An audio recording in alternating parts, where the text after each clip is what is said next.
इंसानों और चिकित्सकों को बीमार होते और उनका इलाज होते हुए आप सभी ने सुना होगा, पर भगवान बीमार हो जाए ये सुनकर जरा अजीब लगता है। मगर हर साल जेठ पूर्णिमा को भगवान जगन्नाथ और उनके बड़े भाई बालभद्र, उनकी बहन सुभद्रा बीमार पड़ जाते हैं और उसके बाद भगवान 15 दिनों तक अपने शयन कक्ष में आराम करते हैं और पंडित उनका इलाज करते हैं। इसको लेकर इंडिया न्यूज संवाददाता ने जो है पंडितों से बातचीत की है। इसी विषय पर आज खास रिपोर्ट देखिए आप।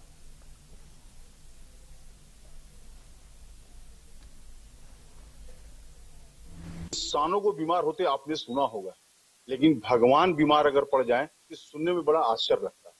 जी हाँ, ऐसे ही कहानी आज हम आपको अपने दर्शकों को दिखाने वाले हैं। अभी हम खड़े हैं महासमुंद जिले के राम मंदिर में, जहाँ जगन्नाथ भगवान की भी स्थापना है। और ऐसा कहा जाता है जगन्नाथ जो भगवान है वो बीमार पड़ जाते हैं, उसके बाद 15 दिनों तक उनकी सेवा की जाती है, उनको काढ़ा पिलाया जाता है।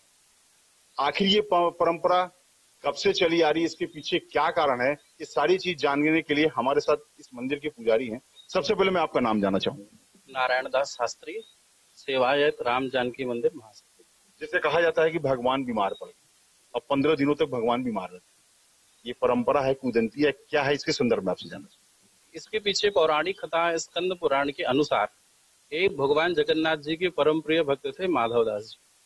उनके जीवन में 15 दिवस का जो अस्वस्थ का अवकाश था, जो दिन था, वो भगवान ने अपने शरीर पर लिया और वही 15 दिवस का जो प्रारब्ध था उनके जीवन में कष्ट का, वो भगवान ने स्वीकारा। और इसी संदर्भ में ज्येष्ठ पूर्णिमा को जब भगवान जी की स्नान यात्रा होती है, स्नान यात्रा होने के पश्चात भगवान जी अस्वस्थ हो जाते हैं 15 दिवस के लिए। इस मध्य में भगवान की सेवायत के द्वारा सेवा की जाती है।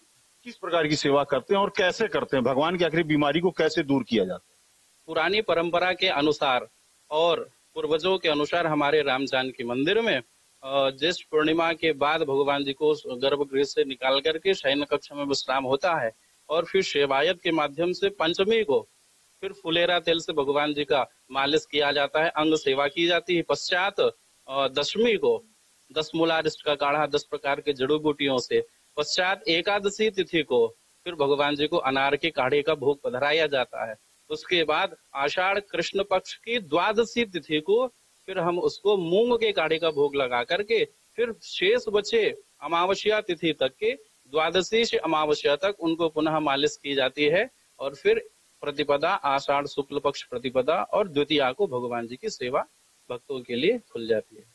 जैसा आपने देखा कि पुजारी जी ने स्पष्ट किया कि 15 दिवस जो जब भगवान बीमार पड़ जाते हैं उनको काढ़े से लेप लगाकर हर तरीके से उनको औषधि जो देकर उनको स्वस्थ किया जाता है। और 15 दिन का ये अंतराल होता है और आज ये 15 दिन पूरा हुआ है और आज उनके ललाट के दर्शन कर सकते हैं। उसके बाद कल इनकी शोभा यात्रा निकाली जाएगी, रथ निकाला जाएगा, उसके बाद भगवान अपने स्थान में विराज करेंगे और सभी को दर्शन देंगे। Ashutosh Tiwari, India News Mahasamund. मध्य प्रदेश, छत्तीसगढ़ की हर खबर सीधे आपके मोबाइल फोन पर। अभी सब्सक्राइब करें हमारा चैनल और पाएं पल पल की खबर।